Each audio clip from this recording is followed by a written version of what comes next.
Nós sabemos que quando a pessoa ela é alcançada pela pregação do Evangelho da Graça e crê em Jesus Cristo como um Filho de Deus, recebendo-o como seu único e suficiente Salvador, essa pessoa é justificada por Deus por intermédio de Jesus Cristo, tornando-se assim livre da culpa e da condenação do pecado.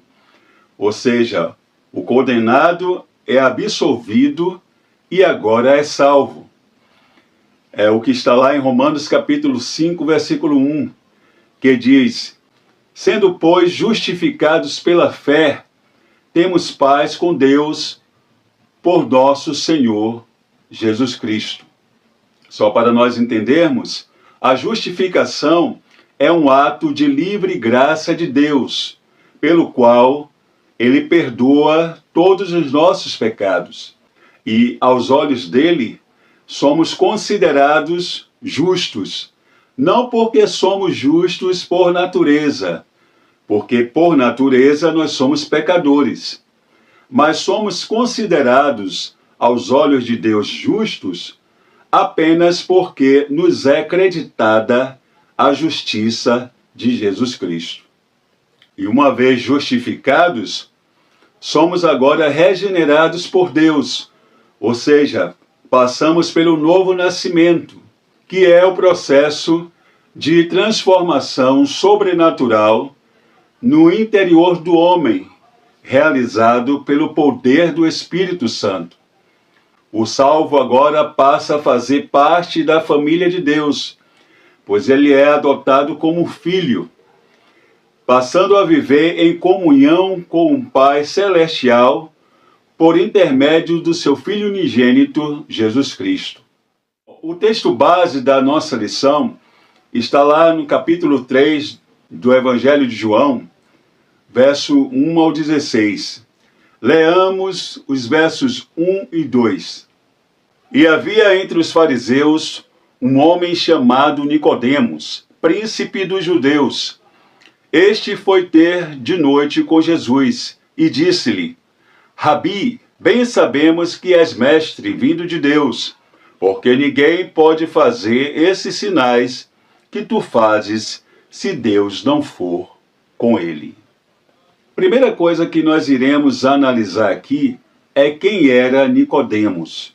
Nicodemos, ele era um judeu, que fazia parte dos fariseus e era membro do Sinédrio. O Sinédrio era o tribunal judaico, que era composto de 71 membros, 71 juízes.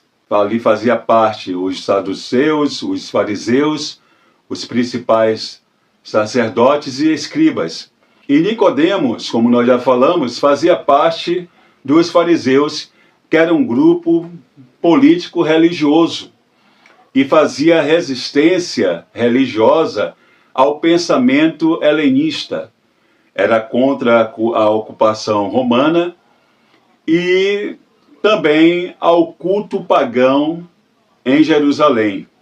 Os fariseus, eles se empenhavam, eles tinham uma preocupação em garantir que o povo se mantivesse fiéis às leis de Moisés estabelecidas por Deus. Eles criam na imortalidade da alma, criam na ressurreição do corpo e na existência do espírito do homem.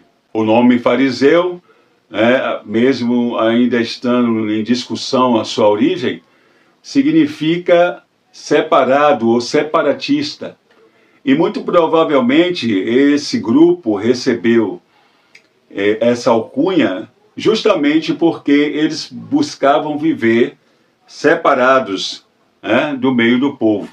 É interessante que, apesar de todos os embates que entre Jesus e os fariseus que são registrados nos evangelhos, nós vamos encontrar aqui em João capítulo 3, um fariseu indo ter com Jesus, um encontro com Jesus, amigavelmente, pacífico, e isso à noite. O texto bíblico, ele nos diz que Nicodemos foi se encontrar com Jesus à noite, mas não nos diz o motivo pelo qual Nicodemos ele escolheu esse horário. Existem aí as especulações dos estudiosos. Alguns dizem que ele teria escolhido esse horário porque era costume que mestres eles se reunissem ao anoitecer para conversar, ao frescor da noite. Além disso, Nicodemos possivelmente escolheu esse horário porque durante o dia, devido às multidões que seguiam Jesus, que cercavam Jesus, havia uma impossibilidade de que alguém pudesse ter uma conversa particular, mais reservada com o mestre. Entretanto, existe a maioria dos estudiosos, com os quais nós fazemos coro, que entendem que, na verdade, Nicodemos ele procurou encontrar com Jesus à noite para se reservar dos olhares públicos, pois era muito perigoso que um homem na sua posição demonstrasse interesse pelos ensinos de Jesus. Era muito perigoso que um fariseu, um membro do Sinédrio, ele fosse visto conversando com Jesus. Haja vista que quem presidia o Sinédrio era o sumo sacerdote, que no caso ali era Caifás. E nós sabemos que Caifás tinha na pessoa de Jesus o impostor, alguém que ameaçava a sua posição de poder e autoridade sobre o povo. Então, era perigoso que alguém demonstrasse, no caso de Nicodemos, como ali membro do Sinédrio, um fariseu, demonstrasse que estava atraído, que tinha interesse pelos ensinos, em conversar com Jesus para entender mais sobre os seus ensinos. Então ele procurou um momento mais reservado, um momento, um horário em que ele não estivesse sob os olhares das pessoas, para então buscar entender quem era Jesus e os seus ensinos. Mas deixando as especulações à parte, o mais importante aqui é nós vermos que quando Nicodemos encontra Jesus e faz ali a sua primeira fala, chamando-o de Rabi, o que denota que ele tinha um respeito por Jesus e o reconhecia como mestre, e expressa também a convicção de que compreendia que ele era um enviado de Deus, porque, como ele mesmo disse, ninguém poderia fazer aqueles sinais, os milagres, se Deus não estivesse com ele. Jesus ele não se impressiona com os elogios de Nicodemos, muito menos ele leva adiante a conversa, o assunto sobre os seus sinais e milagres. Mas nós vamos ver que abruptamente Jesus ele desvia o foco da conversa para a real necessidade de Nicodemos, que era entender e experimentar um novo nascimento. É interessante que quando nós lemos o capítulo anterior, capítulo 2, versículo 25, lá está dizendo que não era necessário que ninguém dissesse a Jesus ou testificasse sobre o homem para Jesus, porque Jesus ele bem sabia o que havia no homem. Jesus ele conhecia, ele ia além das palavras, ele conhecia o íntimo de Nicodemos e qual era realmente a sua verdadeira intenção e necessidade quando foi ter com ele. É o que nós podemos inferir no versículo 3, quando ele diz assim: Jesus respondeu e disse-lhe: na verdade te digo, que aquele que não nascer de novo não pode ver o reino de Deus. Quando Jesus fala essas palavras para Nicodemos, nós vamos ver que Nicodemos ele não compreende de que natureza era o novo nascimento que Jesus estava falando. E aí ele faz a seguinte pergunta: disse-lhe Nicodemos: como pode um homem nascer sendo velho? Porventura pode tornar a entrar no ventre da sua mãe e nascer?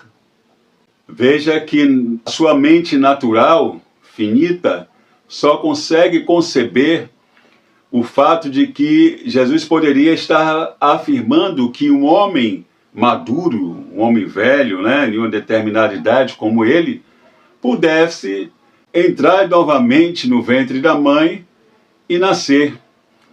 E Jesus, percebendo isso, de forma mais didática, responde a ele: na verdade te digo, que aquele que não nascer da água e do Espírito não pode entrar no reino de Deus. Bom, nascer da água e do Espírito. O que Jesus estava aqui dizendo com essa afirmação? Existem várias interpretações dessa frase de Jesus. Primeiro, a crítica dos liberais, que afirmam que nos textos mais antigos essa expressão água e espírito não são encontrados. Isso teria sido um acréscimo que teria ocorrido durante a história do cristianismo. Existem aqueles que dizem que quando Jesus está falando sobre nascer da água e do Espírito, está se referindo aqui a dois nascimentos. O nascimento da água, que seria o nascimento natural, e aqui a água faz referência ao líquido amniótico que é derramado no momento em que a bolsa estoura, no momento do trabalho de parto. Aqui seria o nascimento natural. E o nascimento do Espírito, que é quando Deus ele opera a transformação interior na vida do homem pelo poder do Espírito Santo. Existem aqueles que defendem que o nascer da água se refere ao batismo nas águas, e o nascer do Espírito é a nova vida que ele agora irá levar, sendo conduzido pelo Espírito Santo de Deus. É preciso lembrar que o batismo ele é uma ordenança de Jesus Cristo e não pode ser negligenciada. É uma ordem de Jesus Cristo. E todo verdadeiro salvo ele anseia ser batizado nas águas. Entretanto, o batismo nas águas ele não tem efeito regenerador, não. Até porque o batismo nas águas é um testemunho público que o salvo dá daquilo que já aconteceu, a sua morte e ressurreição com Cristo, é a sua identificação com o seu Salvador. Então, o batismo da água, nas águas, ele não tem um poder regenerador, não. Então, o que seria o nascer da água e do Espírito? O que então Jesus estava dizendo quando ele disse: é necessário nascer da água e do Espírito? Observem que Jesus está conversando com um mestre da lei, Nicodemos, como nós já falamos, Nicodemos era um fariseu, um mestre da lei, que conhecia bastante a Torá, a Tanakh, aqui para nós é o Antigo Testamento. É tanto que, quando no verso 9, Nicodemos, ele ali continuando sem entender de que natureza era esse novo nascimento, e faz a seguinte pergunta a Jesus: como pode ser isso? Jesus retruca dizendo: tu és mestre em Israel e não sabes isso? O que é que está implícito aqui nas palavras de Jesus? Nicodemos, você conhece as Escrituras, ensina as Escrituras e não compreende o que ensinas? Aí alguém pode dizer: mas por que esperar que Nicodemos compreendesse aquilo que Jesus estava dizendo para ele. Simplesmente porque Jesus estava usando uma linguagem do Antigo Testamento, onde os termos água e espírito são mais precisos e conhecidos para falar de transformação interior. Basta você ver passagens como Isaías capítulo 32, versículo 15 e 44, versículo 3. E uma passagem emblemática que está lá em Ezequiel, capítulo 36, versos 25 ao 27, que diz assim: Então espalharei água pura sobre vós e ficareis purificados de todas as vossas imundícias e de todos os vossos ídolos vos purificarei.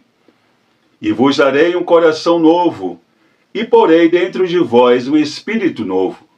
E tirarei o coração de pedra da vossa carne, e vos darei um coração de carne.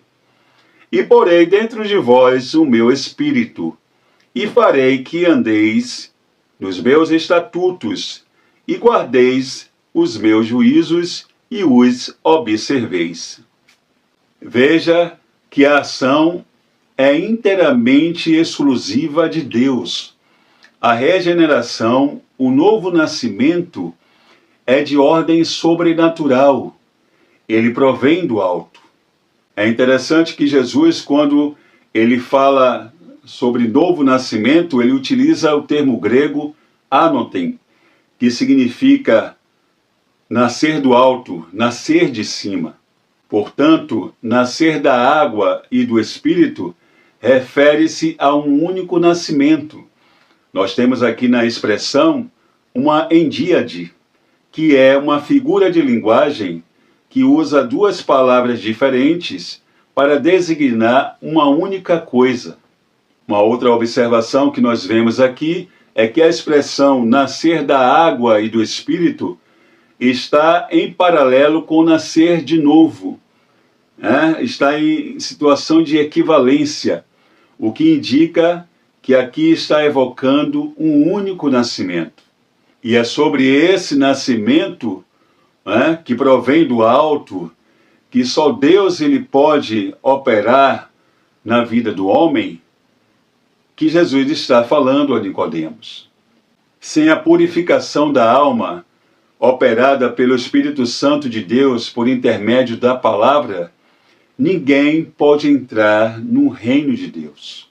É interessante que a água, que é um símbolo do Espírito Santo, ela também, em várias partes da Bíblia, ela simboliza a palavra de Deus, que lava e purifica o homem. Veja o que está lá em 1 Pedro, capítulo 1, versículo 23.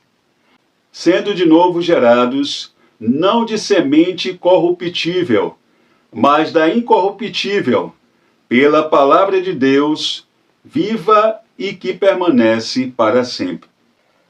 Em Tiago nós lemos que, pela sua vontade, Deus nos gerou pela palavra da verdade. Em várias passagens da Bíblia, a água, que pode simbolizar também a palavra de Deus, está estritamente ligada com o Espírito Santo. A água significando purificação, limpeza, e o Espírito Santo retratando a transformação radical do coração do homem, que capacita-o a seguir Cristo integralmente. Então, o novo nascimento é uma ação do Espírito Santo purificadora, transformadora no interior do homem através da palavra. E a comparação que Jesus ele faz do vento com a obra do Espírito Santo nos ensina que, apesar de por vezes nós não conseguirmos entender nem mesmo explicar essa obra transformadora do Espírito Santo na nossa vida, nós podemos claramente sentir e ver os seus efeitos. E isso é maravilhoso, porque o vento, ele sopra onde quer, e nós não sabemos de onde ele vem e para onde ele vai, mas podemos senti-lo. Da mesma forma, nós não podemos compreender nem explicar de forma perfeita essa obra transformadora que o Espírito Santo realiza no interior do homem, esse poder regenerador que ele faz na vida do homem. Mas podemos sim dar testemunho dos seus efeitos, porque podemos senti-los e ver a transformação radical operada em nossas vidas.